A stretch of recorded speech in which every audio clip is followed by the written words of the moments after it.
The flight attendant's voice cuts through the cabin like ice. "Sir, these meals are for first-class passengers only." All eyes turn to the black executive in his tailored suit. "I am in first class," Harold replies, voice steady despite the public humiliation. "Sure you are," she smirks, sweeping past to serve white passengers their gourmet meals while leaving him hungry. 3 hours later, that same flight attendant steps into the corporate headquarters, confusion on her face. The door closes behind her crew. Harold sits behind an imposing desk, the airline's parent company logo gleaming behind him. Recognition dawns in her widening eyes as he speaks. "Let's discuss that first-class meal service, shall we?" The power Harold wields remains hidden, but the trembling hands of the flight crew reveal they've made a catastrophic mistake. Harold Johnson, 45, impeccably dressed but deliberately understated, boards the flight for a routine inspection of recently acquired Skyline Airlines. He's the CEO of Apex Global, which recently purchased the struggling carrier, but is traveling incognito to assess service quality firsthand. Flight attendant Diana Wilson, 38, veteran employee with a pristine record but hidden biases, notices Harold boarding first class. Her micro-expressions reveal disbelief and suspicion. She whispers to colleague Brad Cooper about another upgrade passenger in a dismissive tone. Harold notices but doesn't react, taking mental notes on crew behavior toward other passengers. The cabin fills with business travelers and vacationers alike. Diana maintains her professional smile for most, but it falters when she glances at Harold. He observes her lingering gazes at his seat, the subtle shifts in her demeanor when addressing white passengers versus him. Harold remembers the boardroom discussion from last week. Skyline has a concerning pattern of complaints from minority passengers, his diversity officer had reported. But they're buried in customer service logs, never reaching executive level. His COO had suggested an undercover assessment before implementing changes. "We need first-hand knowledge of how deep this problem runs," she'd insisted. Harold had volunteered despite objections. "I'll do it myself," he'd stated firmly. "If we're going to transform this airline, I need to experience what our passengers experience." Now, settled in 3A, Harold observes Diana's interactions with methodical precision. Her warmth toward the elderly white couple across the aisle. Her efficiency with the Asian businessman 2 rows ahead. Her barely concealed suspicion when addressing him. He makes a note in his phone. Crew behavioral inconsistency begins pre-takeoff. Attendant DW displays marked difference in greeting warmth, eye contact duration, and service promptness based on apparent passenger ethnicity. Diana catches him typing and narrows her eyes slightly. Harold offers a pleasant smile in return, revealing nothing of his purpose or position. Diana approaches with pre-flight drinks, but mysteriously skips Harold's seat while serving all other first-class passengers. Harold waits patiently as Diana distributes champagne and orange juice to first-class passengers. When she passes his row without a glance, he raises a single finger. Polite, undemanding. Diana continues down the aisle, pretending not to see him. 3 minutes pass. Harold observes as Diana chats warmly with a white businessman in 4C about his golf clubs. She laughs at his joke about Florida weather. When Harold signals again, Diana finally approaches, her smile evaporating. "Yes?" Her tone carries none of the warmth extended to others. "I'd like a water, please," Harold says, his voice measured and educated. Diana's lips tighten almost imperceptibly. "We're about to take off, sir. You'll have to wait." Harold glances across the aisle where the elderly white couple sips their recently served champagne. "I understand. Thank you." Diana turns away, then stops to offer a final round of drinks to 2 white passengers who boarded after Harold. Their requests are met with immediate service and a genuine smile. Brad Cooper, moving through the cabin checking seatbelts, notices the discrepancy. His eyes meet Harold's briefly before he looks away, choosing complicity through silence. The businessman in 2B witnesses the interaction, shifting uncomfortably in his seat but saying nothing. Harold notes this too, how bystanders recognize injustice but rarely intervene. The intercom crackles. Captain Reynolds makes pre-flight announcements in a confident baritone. On behalf of Skyline Airlines, we're committed to providing equal, excellent service to all our valued passengers. The irony isn't lost on Harold. He types another note into his phone. Stated company values contradict observed service patterns. Discrepancy between verbal commitments and actual treatment. Diana watches him from the galley, whispering to Brad as they prepare for takeoff. Keep an eye on 3A. Upgrade passengers always expect special treatment. Brad nods, though uncertainty flickers across his face. He seems fine to me, very quiet. Trust me, Diana insists. I've been doing this long enough to know who belongs in first class.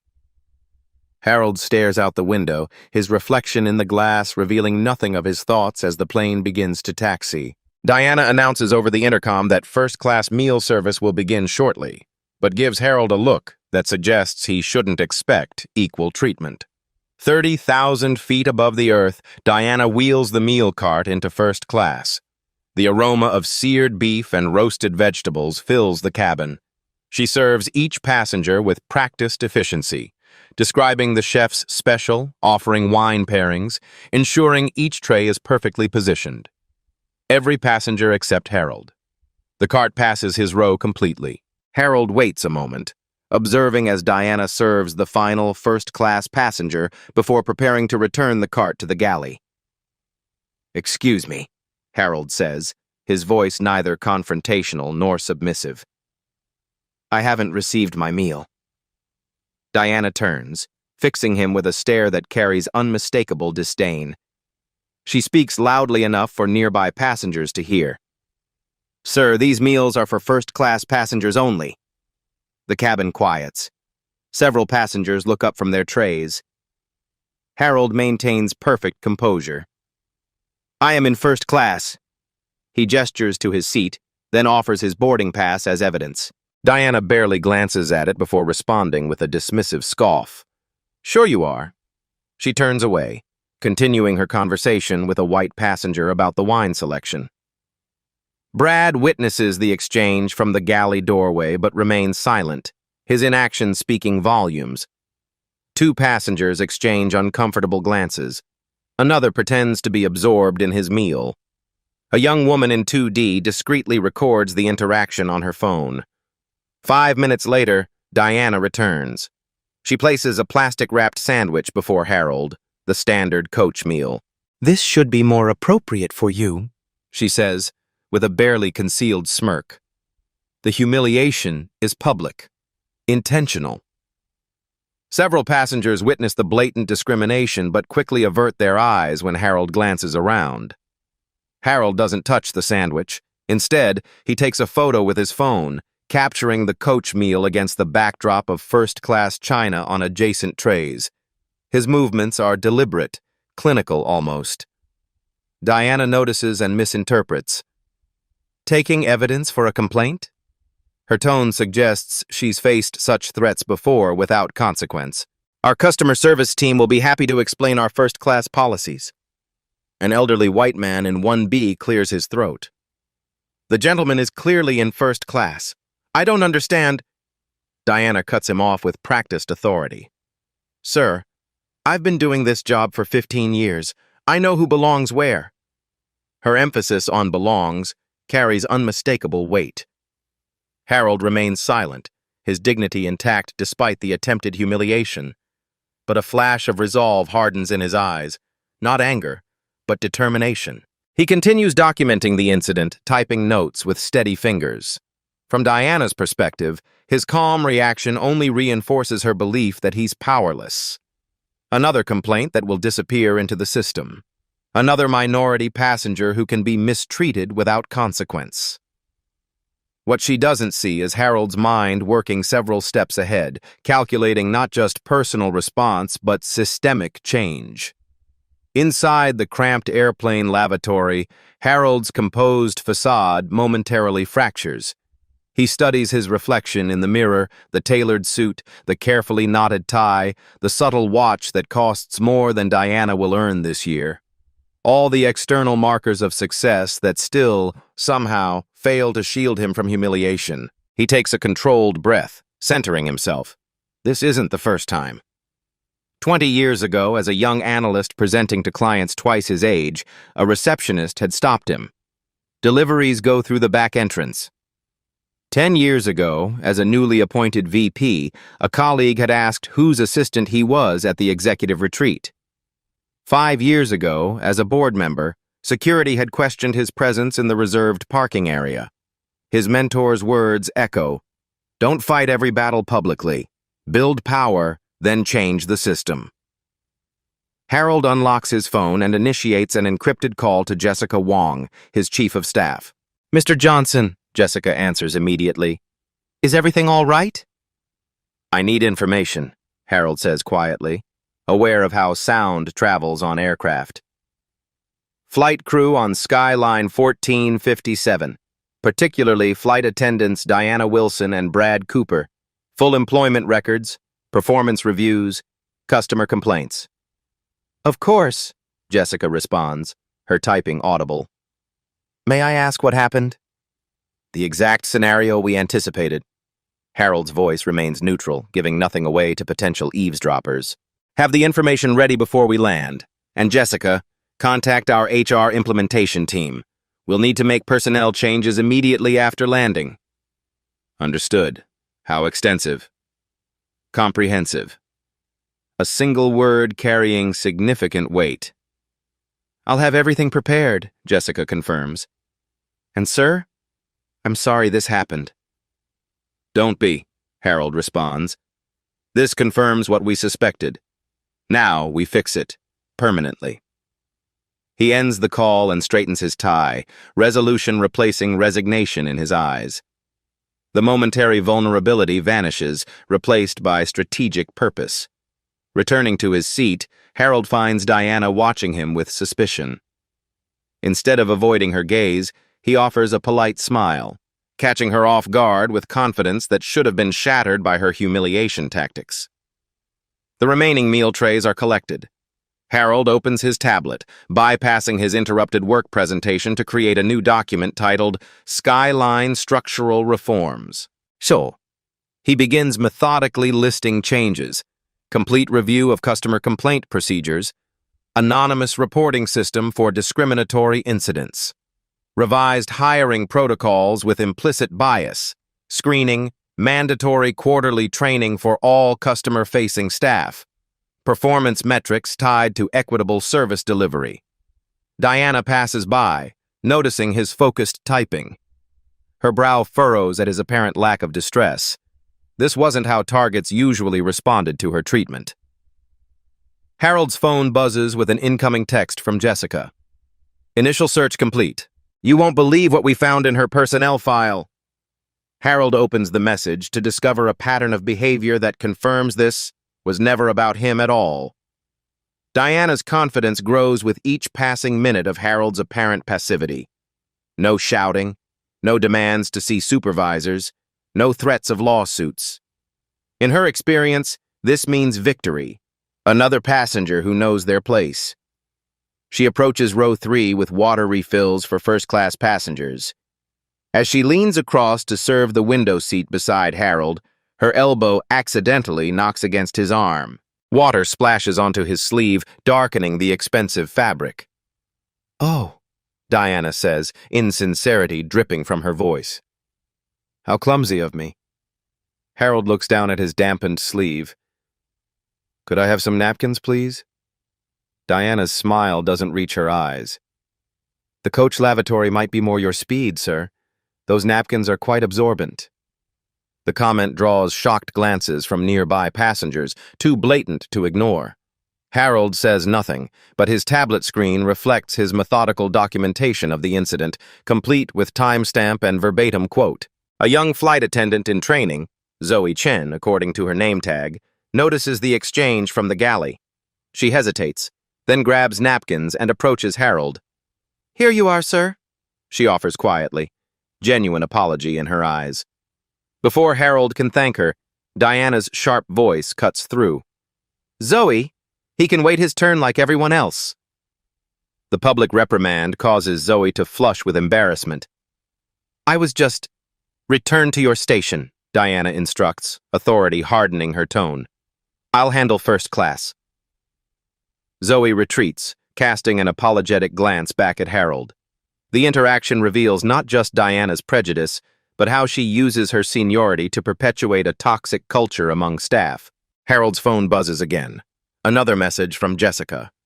Found 24 complaints against Wilson in last 18 months, all from minority passengers, all dismissed without investigation. System marked them resolved automatically after 30 days.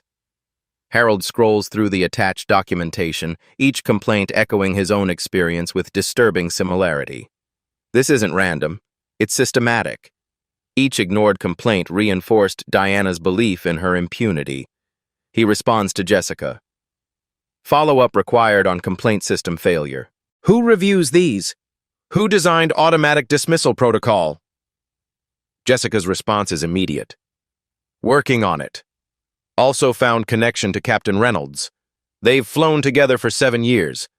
He's dismissed 3 formal complaints against her personally.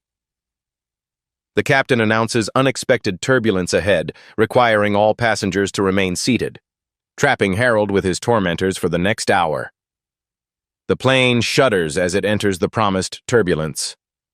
Captain Reynolds' voice crackles over the intercom, instructing all passengers and crew to remain seated with seatbelts fastened. Diana moves efficiently through first class, checking seatbelts and securing loose items. She stops at each white passenger with a reassuring touch on the shoulder, a calm, "You're perfectly safe," a professional, "Can I get you anything before I must be seated?" She passes Harold's row without a glance. The turbulence intensifies. The plane drops suddenly, eliciting gasps across the cabin. An overhead compartment above row 2 pops open, sending a briefcase teetering on the edge. Harold, despite the seatbelt sign, rises smoothly and secures the compartment before anything falls. He checks adjacent bins, tightening each latch methodically before returning to his seat, leadership instincts overriding passenger passivity. Diana, strapped into her jump seat, watches with narrowed eyes. When the captain requests a status update through her headset, she responds, "Situation handled in first class, all passengers secure." Her voice carries just far enough for Harold to hear her taking credit for his actions. Harold's phone vibrates against his thigh. Despite the no electronics warning, he angles the screen to read Jessica's latest update. Captain Reynolds flagged for review last year after 3 minority pilots reported hostile work environment. He dismissed concerns as oversensitivity to normal aviation culture. Investigation closed without action. The pattern clarifies further, not just individual bias, but systemic protection of discriminatory behavior throughout the organization. Brad, secured in his own jump seat, makes brief eye contact with Harold. For a moment, something like recognition or shame flickers across his face. When the turbulence temporarily calms, he unfastens his belt and approaches with a water bottle. "Sir," he says quietly, glancing toward Diana, who's occupied with another passenger, "can I offer you anything?" The gesture isn't courage, but conflict avoidance. Easier to provide service when Diana isn't watching than to confront her behavior directly. Harold accepts the water with a nod, noting Brad's moral weakness rather than applauding his minor kindness. Throughout the cabin, Harold observes other crew members following Diana's example, attentive to certain passengers, dismissive of others who match Harold's demographic profile. The disease runs deeper than one flight attendant. Harold's phone lights up with a final confirmation. "Everything's set for after landing. The board has been notified." The captain announces their final descent into Atlanta. The turbulence has passed, but the tension in first class has not. Diana, emboldened by Harold's continued restraint, moves through the cabin with increasing audacity. Her discrimination, previously veiled behind plausible deniability, now emerges with barely concealed contempt. She announces special deplaning instructions, her gaze fixed deliberately on Harold. As a reminder, first-class passengers will exit first, as they've paid for that privilege. The emphasis on paid carries her implication clearly, that Harold doesn't belong in this category. Harold continues documenting each interaction, his composure unwavering. This only seems to irritate Diana further, as though his dignity itself is an affront to her authority. "Will there be connecting gate information upon arrival?" Harold asks, his tone professionally neutral. Diana's response comes with theatrical exhaustion. That information is available on the screens throughout the terminal. She then turns to the white businessman across the aisle. "But I'd be happy to check your specific connection if you'd like, sir." Harold requests to speak with the captain after landing regarding a service matter. Diana dismissively responds that she'll pass along the message, her tone making it clear she has no intention of doing so. The white passenger who witnessed earlier mistreatment finally speaks up. "I've been flying Skyline for 15 years, he says, loud enough for surrounding passengers to hear. "I've never seen such unprofessional service." Diana's mask slips momentarily before she regains control. "You don't understand the full situation, sir." The implication hangs in the air, that there's some justified reason for Harold's treatment that decent people shouldn't question. As the plane begins its final approach, Harold receives a final text from Jessica. "Car waiting at gate B3. Media already asking questions about the emergency board meeting." The landscape of Atlanta rises to meet them. Harold makes one last phone call before electronic devices must be turned off. For the first time, he speaks with the full authority of his position. "Is everyone in position?" A pause. "Good. Proceed as planned." Diana notices the shift in his demeanor, the subtle straightening of his shoulders, the calm certainty in his eyes. For the first time, uncertainty flickers across her face. As passengers prepare to deplane, security personnel appear at the jet bridge, causing Diana's confident expression to falter. The aircraft door opens with a hydraulic hiss. First-class passengers gather their belongings, forming the expected deplaning queue. Diana stands near the exit, offering her practiced farewell smile to each passenger, except Harold, who she pointedly ignores. Harold remains seated, unhurried, typing a final note on his phone. As the last first-class passenger exits, a woman in a sharp charcoal suit appears at the aircraft door. Her Apex Global Executive badge catches the overhead light. Her eyes scan the cabin until they find Harold. "Mr. Johnson," she addresses him with unmistakable deference. "Your car is waiting." Diana's head snaps toward Harold, confusion replacing smugness. The name registers, Johnson, but the significance hasn't yet dawned. The executive approaches Harold, taking his briefcase with practiced efficiency. "The board members have arrived early. They're eager to hear your assessment." Harold nods, standing smoothly. "Thank you, Jessica. Tell them I'll be there momentarily." Jessica Wong, Harold's chief of staff, leads him toward the exit. They pass Diana, whose confident posture has begun to crumble around the edges. As Harold steps into the jet bridge, the waiting security team moves past him toward the aircraft. Their uniforms bear the Skyline logo, but their authoritative presence suggests they're not the typical arrival crew. "What's happening?" Diana asks, alarm rising in her voice as security blocks the crew's exit path. Captain Reynolds emerges from the cockpit, irritation evident. "What's the meaning of this? My crew has a connection to prepare for." The head of security responds with professional detachment. "Executive orders, Captain. You and your crew are to report to conference room A immediately." "Whose executive orders?" Reynolds demands. The security officer glances toward the terminal where Harold has disappeared. "Mr. Johnson, sir." "Who the hell is Johnson?" Diana interjects, but her face is paled. She already suspects the answer. 20 minutes later, the entire flight crew is assembled in the sterile airport conference room. Diana sits rigidly, eyes fixed on the door. Brad shifts uncomfortably beside her. Captain Reynolds checks his watch repeatedly, muttering about schedules and protocols. The door opens. Harold enters, now wearing a tailored jacket bearing the unmistakable Apex Global CEO insignia. Jessica follows with digital tablets for each person present. The atmosphere shifts instantly. Captain Reynolds half rises from his seat.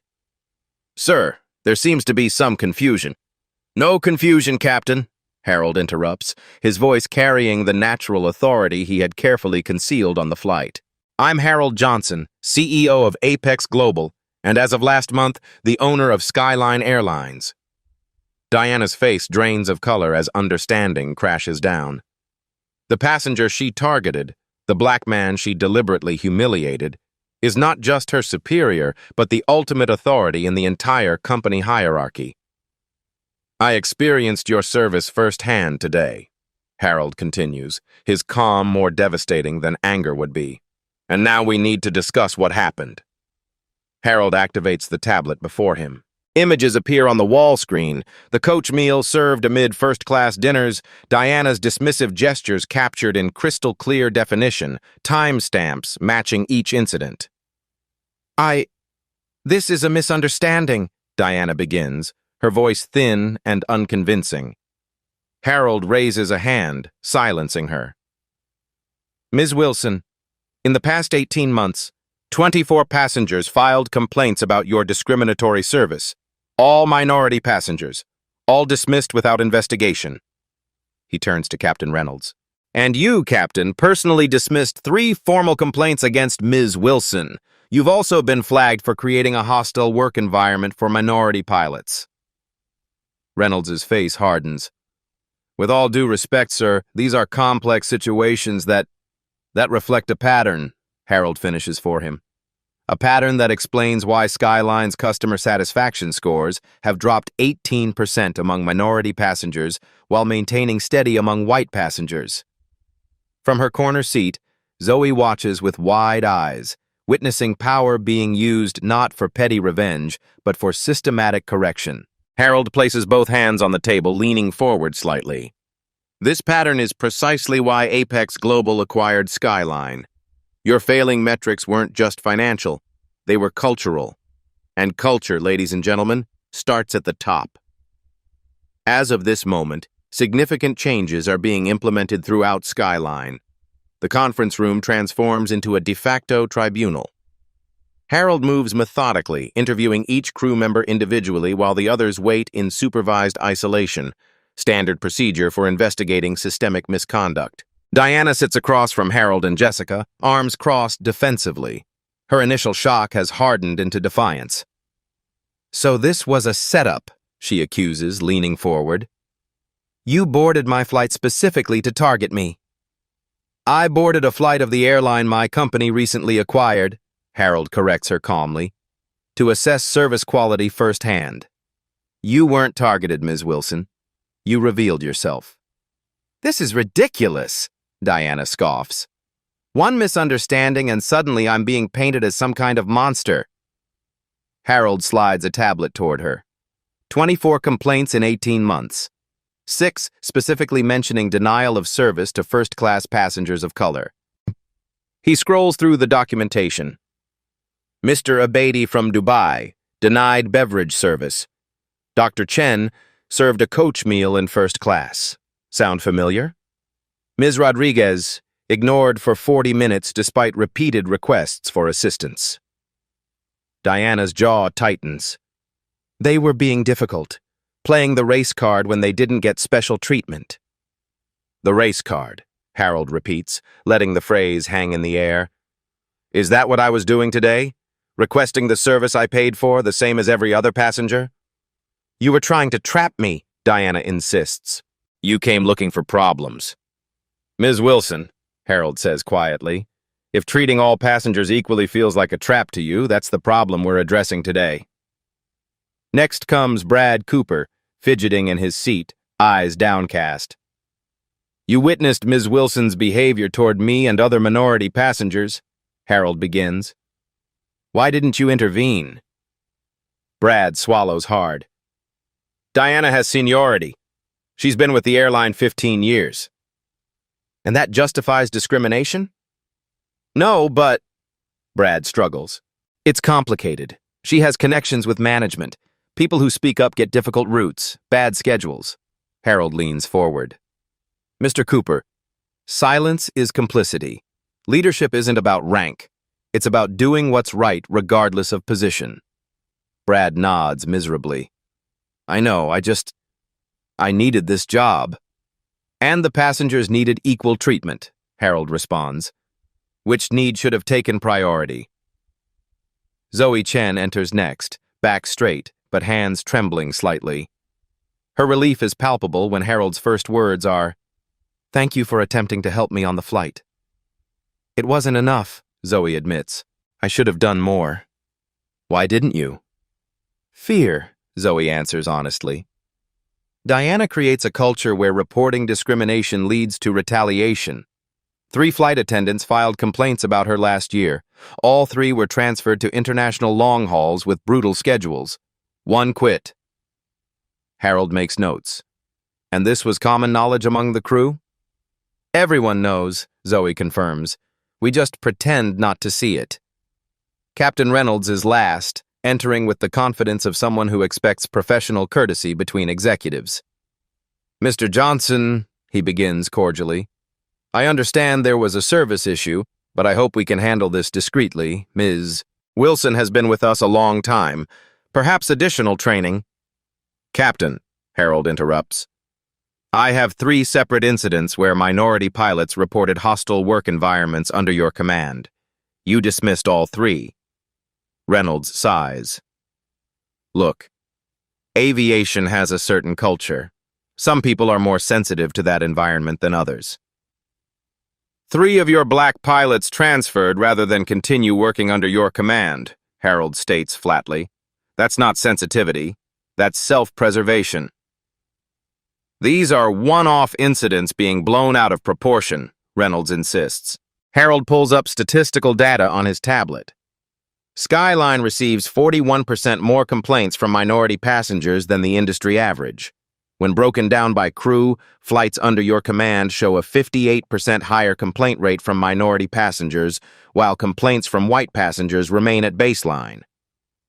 Reynolds falls silent, his defense crumbling against hard data. The individual interviews complete, Harold meets with Skyline's legal team in an adjacent conference room. The lead counsel reviews the evidence with growing concern.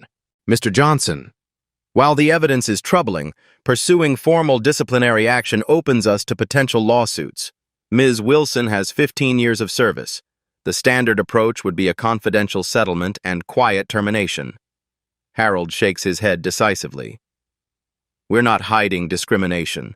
We're addressing it openly. Sir, from a liability perspective, from a human perspective, Harold interrupts, hiding systemic discrimination behind NDAs and settlements is precisely why this problem persists across industries. We will not be part of that cycle. By evening, the decisions are implemented with corporate efficiency. Harold addresses the assembled crew one final time.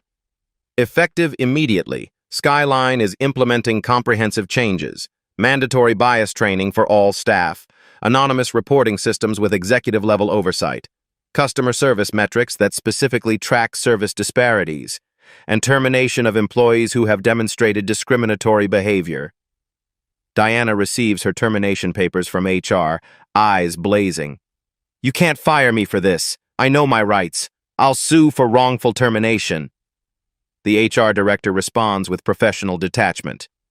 Ms. Wilson, we have documented evidence of repeated discriminatory behavior against passengers, insubordination toward company leadership, and fostering a hostile work environment for colleagues. Your termination is both legal and justified. Captain Reynolds receives similar papers along with Brad Cooper. Reynolds accepts his with tight-lipped resignation, already calculating his options. Brad simply nods, understanding the consequences of his complicity. Zoe is called in separately. Instead of termination papers, she receives a new assignment. Assistant to the newly created position of Director of Customer Experience Equity. Your willingness to take even a small stand when others wouldn't shows potential, Harold explains. We need people who recognize the problem to help implement the solution. News of the incident spreads quickly. By morning, business publications run the headline, Apex Global CEO goes undercover, exposes discrimination at newly acquired airline. The company's stock rises 3 points as investors respond positively to the decisive leadership. Within days, competing airlines announce their own internal reviews and bias training initiatives, creating industry-wide ripples. In her apartment, Diana watches the coverage with mounting fury. As she cleans out her Skyline locker, she discovers something that gives her a flash of hope: the contact information for the flight attendant's union representative. "They can't fire me for this," she mutters. "I have rights too." As Diana dials the union representative's number, she smiles for the first time since the termination, convinced she's found her path to vindication. 2 weeks later, Diana sits rigidly before the airline union's disciplinary review board. Her attorney, a sharp-featured man with thinning hair, arranges papers before them with methodical precision. The confidence in Diana's posture suggests she believes this hearing is merely a formality, a stepping stone to reinstatement and potential damages. "My client has been the victim of a calculated setup," her attorney begins. "Mr. Johnson boarded that flight with the explicit intention of finding fault. This was not a neutral assessment, but a targeted investigation without due process." Diana nods emphatically, leaning toward the 3-person panel. 15 years of exemplary service, discarded because one executive felt slighted. The union representative, a veteran flight attendant herself, reviews the documents without expression. "Ms. Wilson, you're claiming discrimination against you as a white employee?" "Exactly," Diana responds, sensing an ally. "I'm being made an example of because of my race. If I were a minority employee, this wouldn't be happening." Across the room, Harold sits calmly beside Skyline's HR director. When his turn comes, he approaches without notes or theatrics. "I didn't board that flight looking for Diana Wilson," he begins. "I boarded as the new owner conducting a standard service assessment. Ms. Wilson revealed her own biases through her actions." He presents the evidence methodically, not just from his flight, but years of accumulated documentation. Complaint after complaint, all with striking similarities, all dismissed without investigation, all filed by passengers of color. "This isn't about one incident," Harold emphasizes. "This is about a pattern of behavior that Skyline previously failed to address." The statistical analysis follows. Service disparities broken down by crew, by flight route, by passenger demographics. The data forms an undeniable picture of systematic discrimination. The turning point comes when Zoe Chen enters to testify. Her voice trembles slightly, but her words remain steady. "Ms. Wilson created a culture of fear," she explains. "She trained new flight attendants to provide different levels of service based on how passengers looked. She called it prioritizing high-value customers, but in practice it meant ignoring or downgrading service to passengers of color." "That's a lie," Diana interrupts, her composure cracking. "She's saying what they want to hear to save her job." The union representative silences Diana with a raised hand. "Ms. Chen, did you document these training sessions?" "Yes," Zoe responds, producing her own detailed notes. "I recorded dates, specific instructions, and passenger treatment differences. I was afraid to report it officially, but I documented everything." What follows devastates Diana's case entirely. Former colleagues, emboldened by the changing corporate culture, come forward with similar accounts. The wall of silence crumbles as one flight attendant after another describes how Diana enforced discriminatory service standards and retaliated against those who objected. By the hearing's end, Diana's defiance has withered into stunned disbelief. The union representative delivers the verdict without hesitation. The evidence clearly supports termination for cause.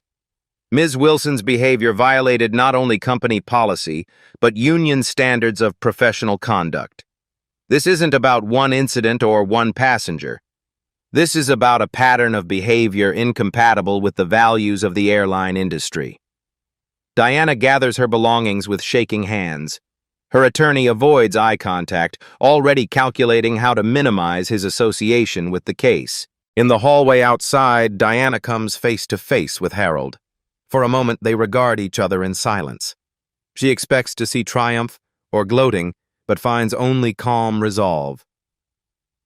"This was never about you versus me," Harold says quietly. "It was about building a company where everyone is treated with dignity." Diana's laugh is bitter. "Easy to say when you've won." "This isn't winning, Ms. Wilson. This is correction. The real victory will be when incidents like ours no longer happen. To anyone."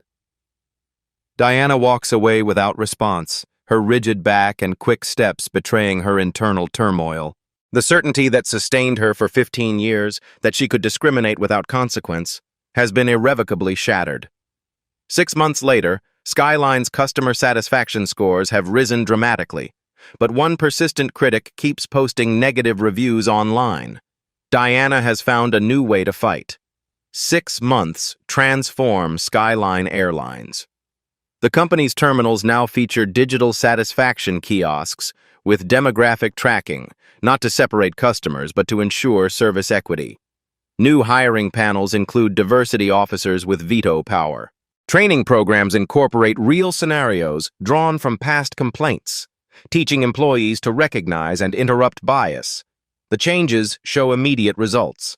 Customer satisfaction scores rise 22% among minority passengers while maintaining strong ratings from white customers. Employee retention improves across all demographics. Applications from minority candidates increase threefold.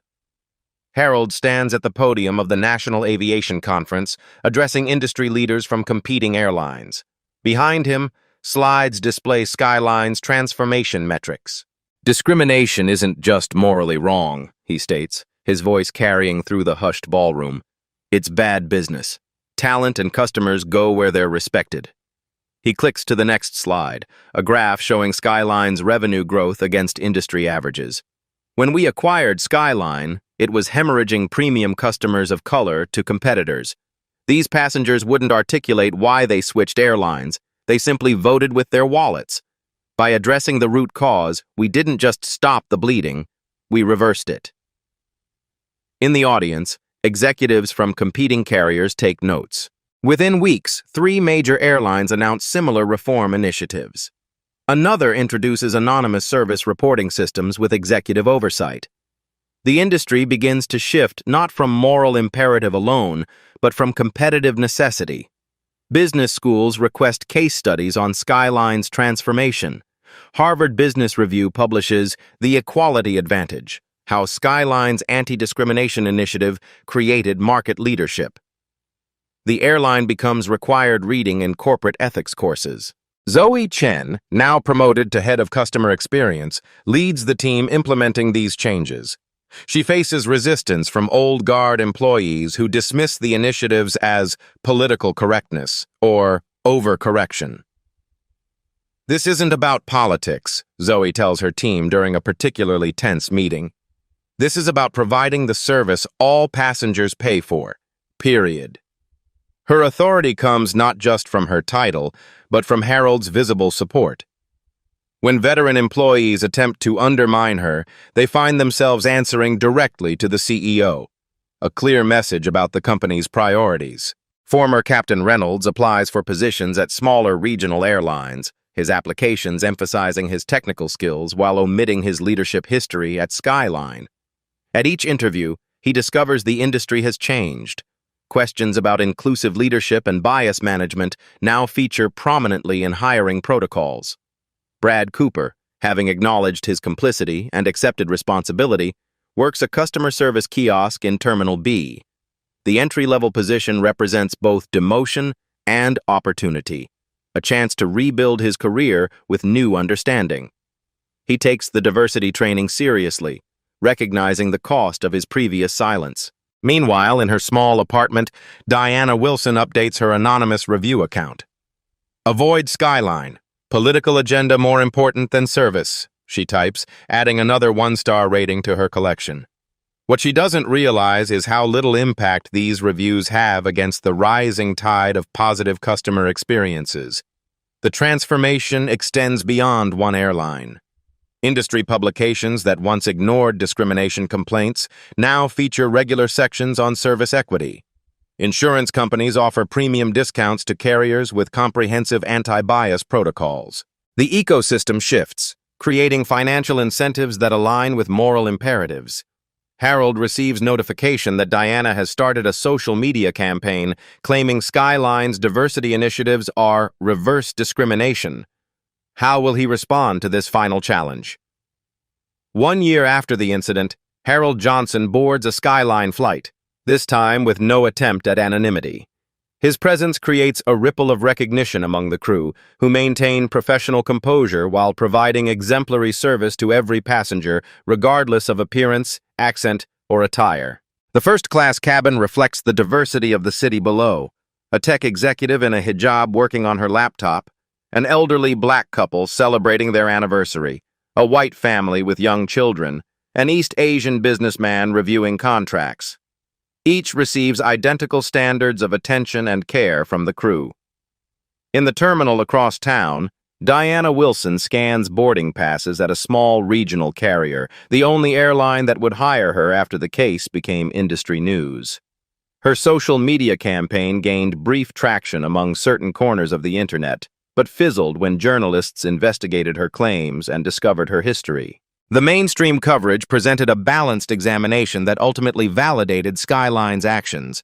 Former employees' reverse discrimination claims contradicted by pattern of behavior, read the headlines. The resulting article revealed Diana's history of biased service, leaving her with little public sympathy. Her role now involves minimal passenger interaction, a deliberate limitation imposed by her new employer, who hired her for experience but minimized her potential to cause harm. In Skyline's corporate headquarters, Harold reviews quarterly metrics with Zoe, whose promotion to Senior Vice President of Customer Experience was recently announced. Complaints about discriminatory service have decreased by 87%, Zoe reports, pride evident in her voice. Not just from minority passengers, from everyone. When we standardized service protocols and implemented accountability, overall quality improved. And employee satisfaction? Harold inquires. At an all-time high across all demographic groups, Zoe confirms. The clear expectations actually reduced stress. When everyone knows exactly what service standard is required for every passenger, there's less ambiguity and fewer conflicts. Harold nods, satisfied but not complacent. We've made progress, but this requires ongoing vigilance. Systems naturally drift toward inequity without constant correction. Later that week, Harold addresses graduate business students at Emory University. These future executives listen intently as he reflects on the broader significance of Skyline's transformation. Change doesn't happen by accepting mistreatment, he tells them. It happens when those with power use it responsibly to create systems where dignity is everyone's right. A student raises her hand. But what about people without power? What's their path to change? Document everything, Harold answers without hesitation. Build alliances. And remember that power comes in many forms. Sometimes it's position or wealth. Sometimes it's simply the moral clarity to name injustice when you see it. The following day, Harold meets with a mentoring group of young black business students. In this more intimate setting, he shares personal insights, usually kept private. Build power not just for yourself, but to create spaces where others don't face the discrimination you overcame, he advises. Success isn't just personal achievement.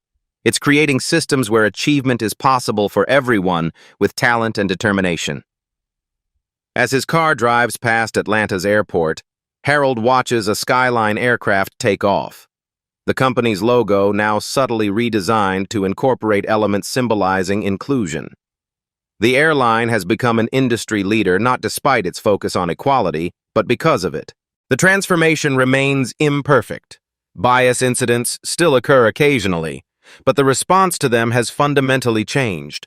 Each incident now triggers immediate investigation, correction, and systemic improvement rather than denial and dismissal.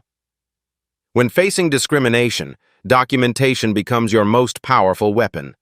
Harold Johnson succeeded because he remained calm and collected evidence methodically. Power without proof is limited, but evidence without action changes nothing. The numbers tell a compelling story. Companies with diverse leadership and inclusive practices outperform competitors by 35% on average. Yet 67% of discrimination incidents go unreported, and 78% of those reported receive inadequate investigation. These aren't just statistics, they represent real experiences like Harold's. But unlike most victims of discrimination, he possessed the authority to implement immediate change. For those without Harold's position, documentation remains essential. Record dates, times, specific statements, and witnesses. Establish patterns that can't be dismissed as misunderstandings. Use your phone discreetly. Many states allow recording in public spaces without consent. Build alliances with witnesses willing to confirm your experience. Most importantly, preserve your dignity. Discrimination aims to diminish your humanity. Refusing to be diminished becomes an act of resistance. Harold's calm documentation proved more powerful than any emotional outburst would have been. If you found value in Harold's strategic approach to confronting discrimination, we deliver powerful narratives of justice and accountability every week. Hit that subscribe button and join our community of people who believe in the power of strategic action against injustice.